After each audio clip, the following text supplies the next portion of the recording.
So guys, we're going to have a look underneath. So we've got in this case it's Mushy, the Trailmaster, the Grenadier, up on the ramps. So we can have a look underneath, tell you what to look for, and also point out some parts, right? Yeah, because not everybody understands the way the thing works, some basic stuff. So yeah, talk us through what. Yeah, we're just going to go through here. So there again, one of the things we got to look at, obviously, these are differentials. We always hear about those and know we need to take care of those. And just kind of mention that what's nice about these is they actually have a fill plug and a drain plug, so you don't have to move the pan. But you can definitely see that this one is taken a lot of abuse. It's hit a lot of rocks. Yeah, it's been a lot of rocks. Which we're kind of lucky because of the type of gasket they're using. It can take some of those hits and not turn a leak. Because in some scenarios, if you hit this hard enough, you can create leaks. You're talking about the gasket between these two, yeah. So just want to take a look at it. And so the only thing we like to kind of mention that's a little bit unique with this particular differential assembly, if you were going to service it yourself, or even what we have to do in the workshop, is just let them know that traditionally a lot of manufacturers, depending on the type of breathing system that might be on the vehicle, the fill level may be different. And in this scenario, you would think you just pull the fill level and you'd fill to the top of the fill level, but the Grenadier, that's not true. Okay. And so, in fact, we actually have these are our little tools we made here. This is a dipstick that we made, so we actually have pull that plug.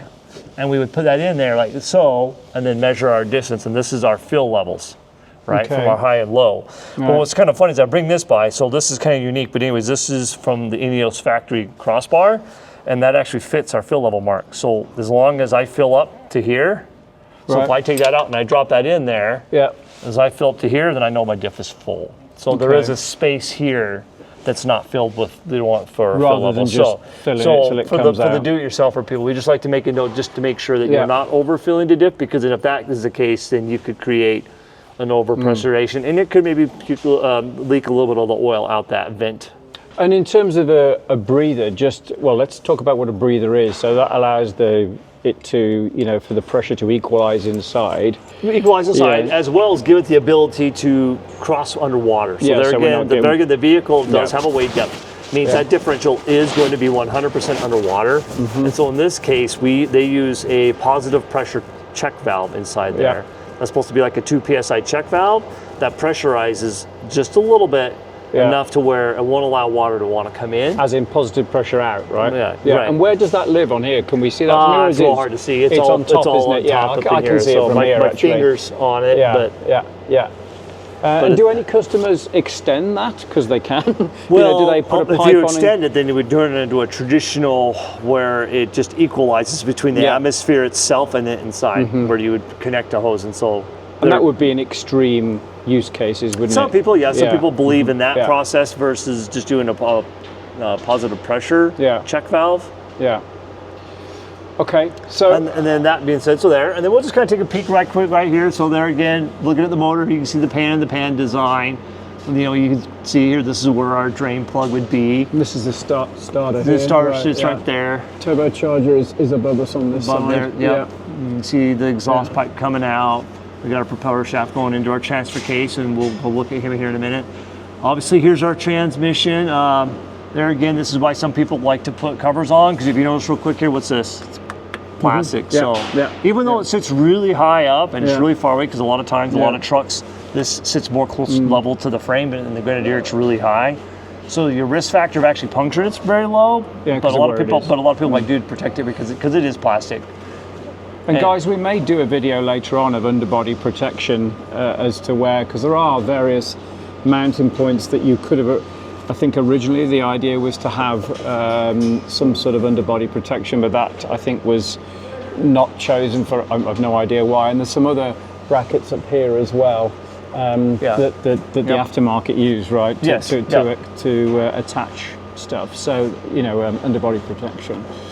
So engine oil then, we spoke about that, but transmission fluid, what's the score with that? So we can talk about that quickly. There again, there is no service interval that you do until we hit 84,000 miles. So it's something, isn't it? But being the style it is, so it's something I wouldn't recommend for a normal user, because there is a whole special fill procedure for it. As well as usually when you do also replace it, you may need to do some adaptation resets because the fluids change.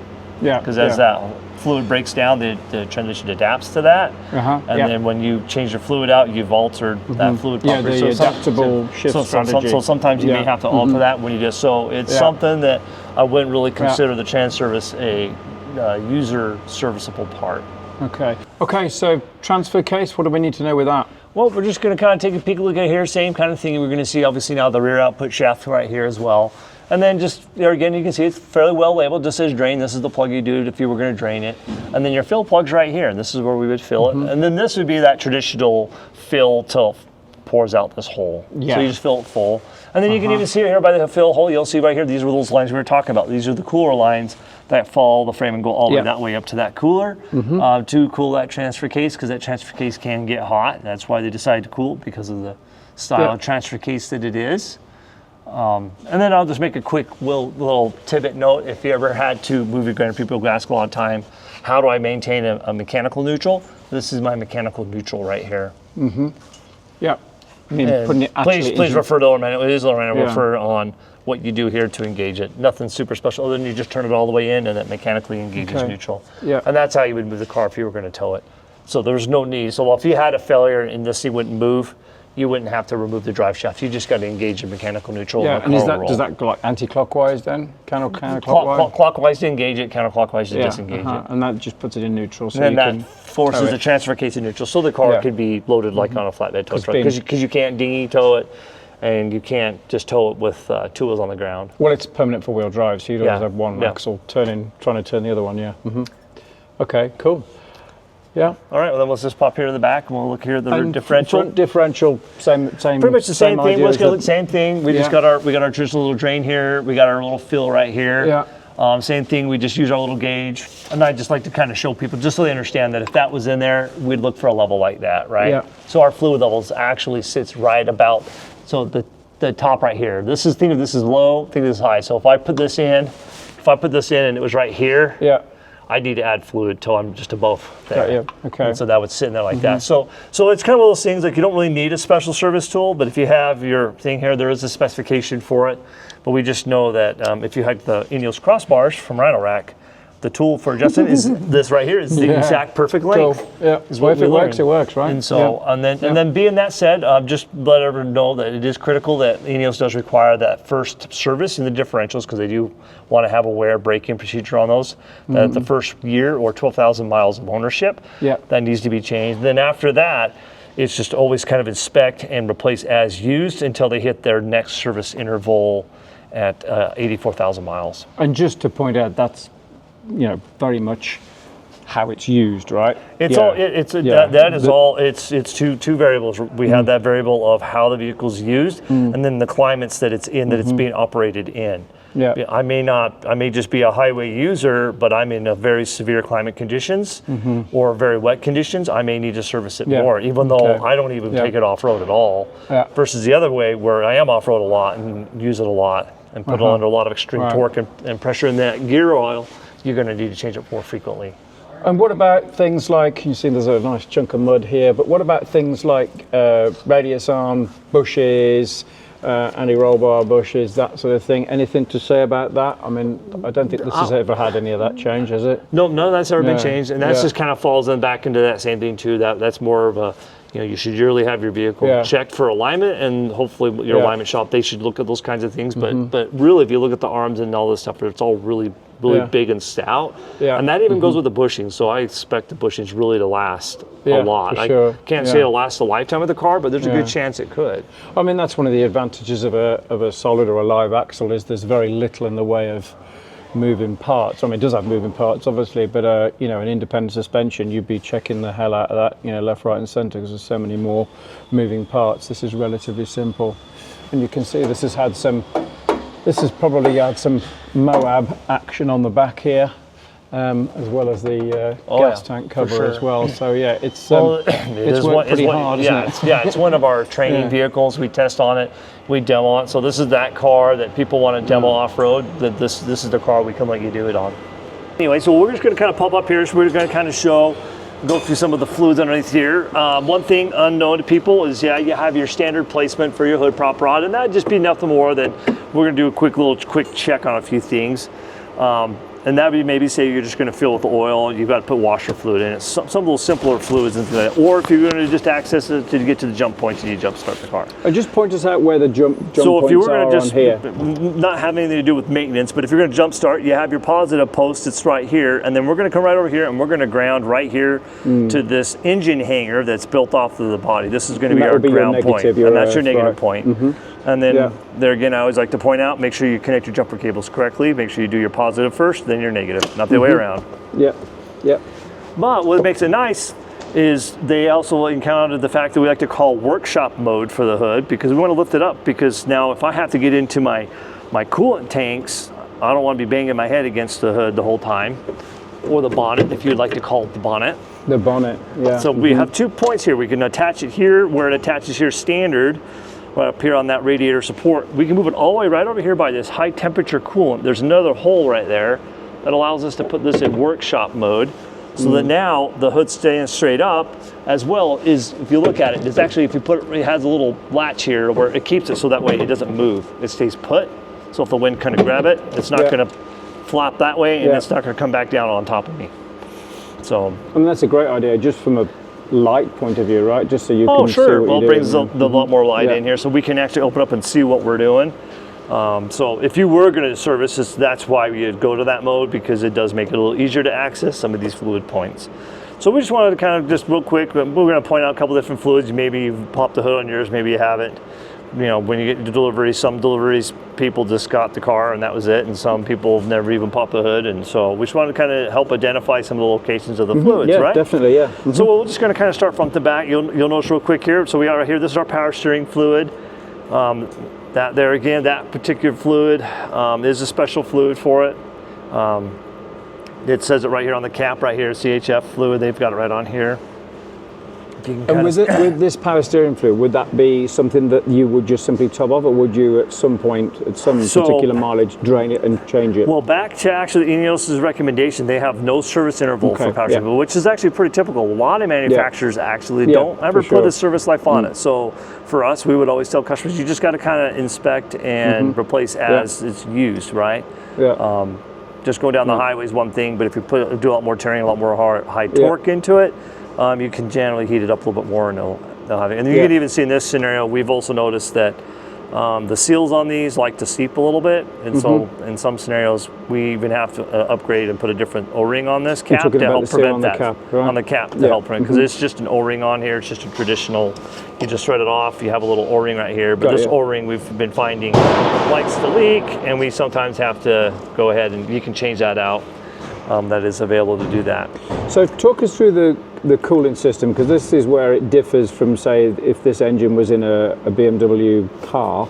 This is quite a different, it's a twin cooling system. Exactly, yeah, there's a twin cooling system in there, and basically what that would mean is we're going to have one side, and that's our blue cap, that's our high temperature side. So that's what we're going to use to cool the motor. And then we have our low temp circuit side, which is a low temp, which is usually it's going to always stay right around ambient or a little bit colder than whatever ambient is. And that's by our black cap right over there. Now the coolants that go in both of them are exactly the same. So there again, you have to be careful not to mix coolants. Anybody that's ever known that, there are different formulations to coolant. So when you do ever have to top off a coolant or get into coolant, make sure you know what vehicle you're working on, that you're filling up the right stuff. In the scenario of the Grenadier, we do need to make sure this uses a BMW coolant, and it's denoted by its chemical formulation of HT-12. Okay, is that what it says on the container? That will literally what it will say on the container. And even if it was one of those ones that may say it's universal, if it doesn't list in its compatibility of HT-12, don't pour it in, because if you mix the wrong formulations together, typically what ends up happening is your coolant will turn into a gel. Because you've got like a chemical reaction, right, between So you got to be careful not to mix with it. And so that's important. And that being said, we do have our radiators up here up front. We have our primary radiator that is for our high temp, which is traditionally for a radiator. But I also like to make a point out, a lot of people always kind of wonder, well, what's this radiator right here in the right front bumper? That is also part of your high temp cooling system. So Yeah. because we have 2 radiators on the stuff, it's real critical to make sure that every time you service your car that this is looked at and stays full. And Yeah. we actually kind of recommend to make sure it stays on that max line, because if you looked underneath the cap, if we popped it open Yeah. and looked inside, and we could put the camera over here, you might even be able to take it, you can look right inside the bottle, and you can see that it has a min and max in there on the white. You can see that in there. Let me grab my light here. Yep, right there. Yep, and so there, I think you got it right there, yep. So looking at this one, we're actually on the minimum side. So if you look at this right now, this actually needs to be a little bit topped off. Right, okay. And so it's critical to make sure it stays topped off. Yeah. Because if this doesn't stay topped off, it is, because of the 2 different radiators as well as trying to feed the heater core, air pockets can form and cause some of your HVC concerns where maybe heat be erratic or not work right. So we just want to make sure that stays full. And then this is the radiator. This here, remind everybody what this is. That is your low temp radiator. Okay, so that's connected to So that that's side so then. that's the one that connected to the same side, same side. Yep. On this side, same thing, same fill inspection. You look at it there again, just make sure it stays full. This one is critical to make sure it at least stays between the min-max line. I wouldn't say you don't need to overfill or anything, just make sure you stay in the min-max as well.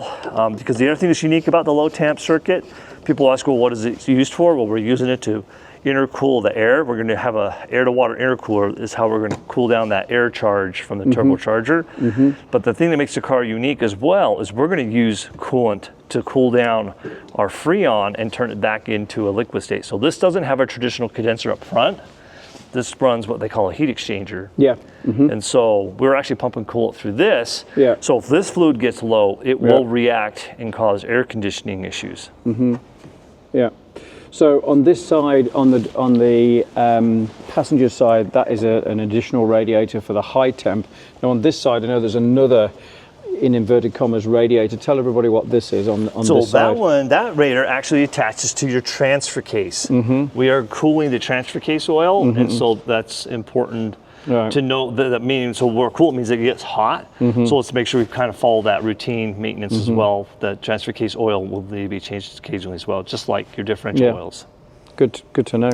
And then last but not least, we'll just kind of pop in brake fluid, pretty typical stuff here. We like to look at it.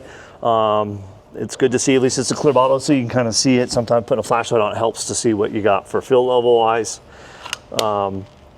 Ineos does have a pretty early recommendation on doing service on that. So their first service interval on this is they actually tell you to do it 24,000 miles to do your first flush. And that's a check, a flush, okay. It's actually a flush. And the reason they say that is they had to build their normal stats based off of the worst conditions that the car might operate in under normal. Yeah. Meaning, because here in Utah we're a desert, so we don't have a lot of oil or a lot of moisture and humidity in the air. Where if I was a coastal state, then you where would. the humidity is really high, because there again the problem here is brake fluid is hygroscopic and it can absorb moisture out of the air.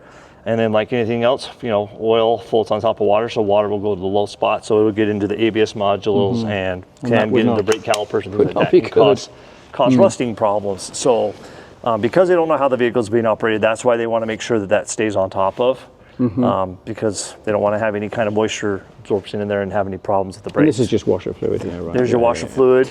So, and then the other thing that's unique here, obviously here's where we fill our oil, but if you notice real quick here is we don't have a dipstick. And so that being said, in order to check the motor oil, we have to go into the computer. On the head unit, there is a section in there where we can check the fluid level of the engine oil. And another thing that's unique to the Grenadier is there's 2 oil levels. We have an on-road usage oil level and an off-road usage oil level. Yeah, and that is the big what, other than the cooling system which you just spoke about, but that's the big difference between, this is essentially B58 engine, right? But the big difference here is the oil pump and the oil pan takes slightly more oil, doesn't it? Yeah, because it needs to operate at angles. Right, exactly. Typically being in a car, you don't have those extreme angles that you would be dealing with. And so they did make some changes to that, which then explains why we have an on-road and off-road, because it is very typical to see the engine oil level go down to a non-road safe, but an off-road safe if you run it, because we always train all our customers that when you do go off-road and you know you're going to hit those extreme angles, you should always check your oil level to make sure you're full. Because being a turbocharged motor, all turbochargers use a little bit of oil. Oh, yeah. And so it is possible between service intervals, you'll lose enough to where you may not be off-road safe, but you're always on-road safe. Yeah, yeah, and you've always got to get to the trail and from the trail, right? Yep. Okay then guys, now we've looked under the hood, I'm going to get Todd just to give us a run through. This is pretty basic, but some of the specific fluids that we would typically use on the Grenadier. So Todd, talk us through engine oil first. Yeah, what's we just the want to story kind of with point out, we're not going to get way into it about fluids, and everybody kind of has their preferences of what brands and whatnot. In this scenario, we're looking here that we do use liquid moly here. We feel best using German fluids with a German-produced motor. And powertrain, right? And so and it all fits everything really, really well. And so we just kind of show a little bit here, just showing some of the things. One question we get a lot of people ask, well, obviously there's different weights to oil, and everybody's like, well, what oil weight do we want to use? Well, in the scenario of the B58, we want to use 020, 00020, and that is a year-round fluid. So all the way from your extreme cold to really hot, that fluid will meet those requirements to operate in all those zones. So that's a cool thing. But the thing that you have to be careful of that we like to let people know is that you just can't go anywhere and buy any 00020. It may not be compatible with the motor. And so that being said, we want to look for something that's really critical here. And so the BMW, being a B58, we always want to look sure that anytime you get any motor oil, you will pick up, it's going to have the different certification that this motor oil has met. And in this scenario, what you're looking for, no matter what brand of oil you're using, as long as it meets this BMW Long Life 17 FE Plus right there like that. And I use this particular reason because it's really easy to see on a bottle like that size or that size. It's really hard to see on a cork because it could be very small writing. But if it has that, then you know it's safe, which means we know that this motor oil has all the right oil additive packages for a turbocharged engine. Because 0W20 is used in a lot of vehicles that are not turbocharged, and if you put the wrong 0W20 there, you do run the risk that you could have, you won't have engine failure, you may have turbocharger failure. Yeah, getting too hot or bearing. Well, it just doesn't have the oil package. It just doesn't have that same requirement to take care of the turbo and the heat. The turbo is going to introduce the oil. And then we just got a couple of things here. Like in this scenario here, this is a 7590. This is what we would be using in the transfer case.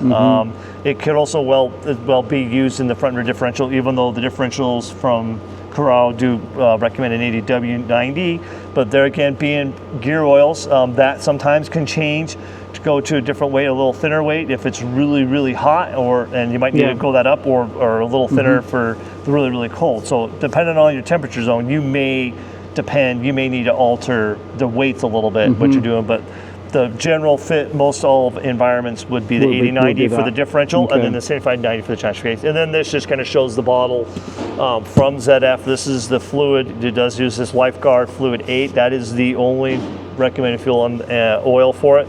And that I know of, there is no real equivalent.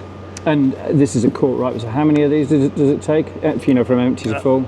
I don't remember off the top of my head. It's quite a few, isn't it? Yeah. For the transmission, Yeah, okay. So yeah, oils are really important. It's not just that thing that you go and get changed every so often. It needs to be the right one. But being some people, myself, user and do the oil themselves, we just want to make sure the big thing is to make sure you pick the right kind of motor oil. All right, Todd, well, thank you for your input and your knowledge. Thanks for taking time. I know you're very busy doing stuff. So yeah, thanks for talking to us. Yeah, thank you. All right, guys, I hope that was of some interest to you. If you'd like to, if there's something that we haven't covered or you don't agree with, please engage with us in the comments, and we'll probably get Todd to answer the technical stuff. If there's something else you want to know, or there's a slightly different way that you're using it, we hope this is somewhat helpful to you. And it's been fun showing you this car, because it's a little bit different, the sort of backstory and how it's used, but it gives you a good idea how it's used. And it's certainly not the highest mileage Grenadier that we've had here. We've had some others, haven't we? I've had some that have hit 60 now. Yeah, and they're pretty much the same as this, right? Yeah. So that gives you a good idea if you're thinking about getting one, or you've already got one and you just want to know a bit more knowledge. But anyway, thanks for watching, like, subscribe and all that sort of stuff, and we'll see you on the next one. See you soon.